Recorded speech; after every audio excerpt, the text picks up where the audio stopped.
The Dream Plucker of Perrysport.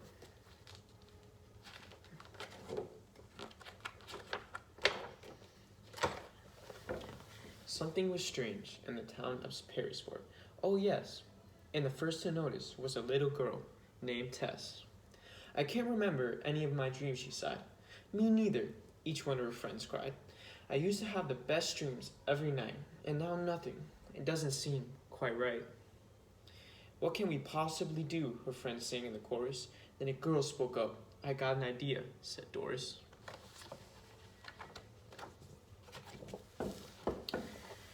So the girls went over to her house at 7:15, and soon they were snoring louder than washing machines.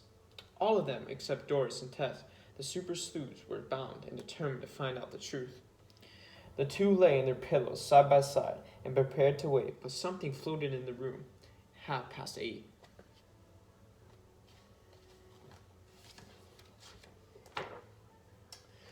They watched oddly as an orange ball of fluff put its hands on Lily's ears and pulled out all kinds of stuff. It stole her sleepy thoughts of trees made with chocolate bark and pink cotton candy patches that would line with bark. Gotcha, yelled Doris and Tess in unison to the beast. Let go of her dreams at once, you heard us. Release! The rest of the girls awoke and let out a gasp. You dream plucker, they murmured in a rasp.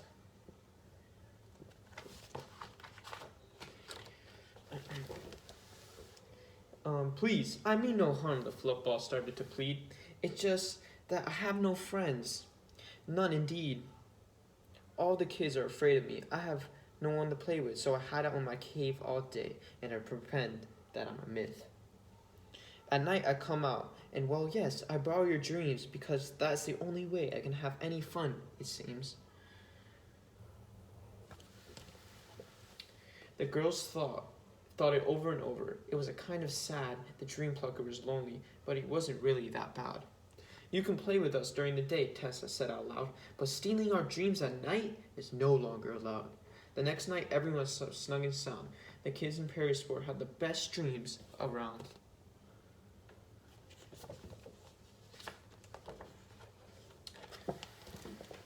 This Tessa's collection of stuffed animals came alive, and Lady Bear and Senor Salamander started to jive.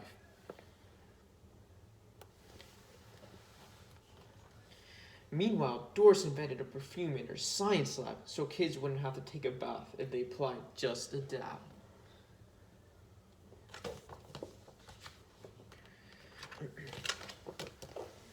Lily started an acting school for monkeys and taught them to perform A to Z's. Down the street around the blocks, they were in a sleepy bliss, girls and boys dreaming of things good to dismiss. Carolyn walked to the ends of the earth in one day. Astronauts came to find her, and she invited them to stay.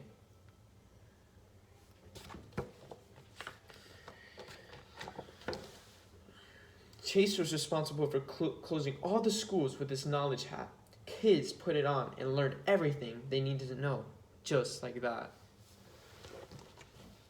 Jake got sucked into a video game at turbo speed, rescued a princess, and was rewarded for a good deed.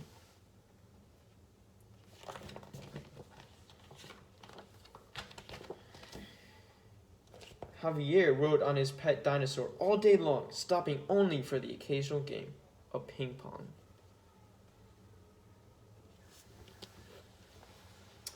Phoebe ate all 100 apples from the big tree outside. She bragged she had the biggest belly statewide.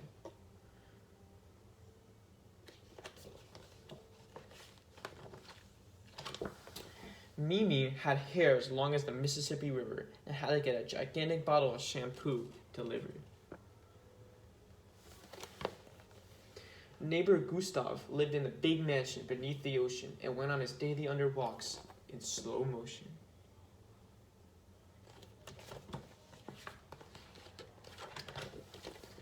Jose had his own private escape pod that could teleport, so within a couple seconds he was on a tropical resort.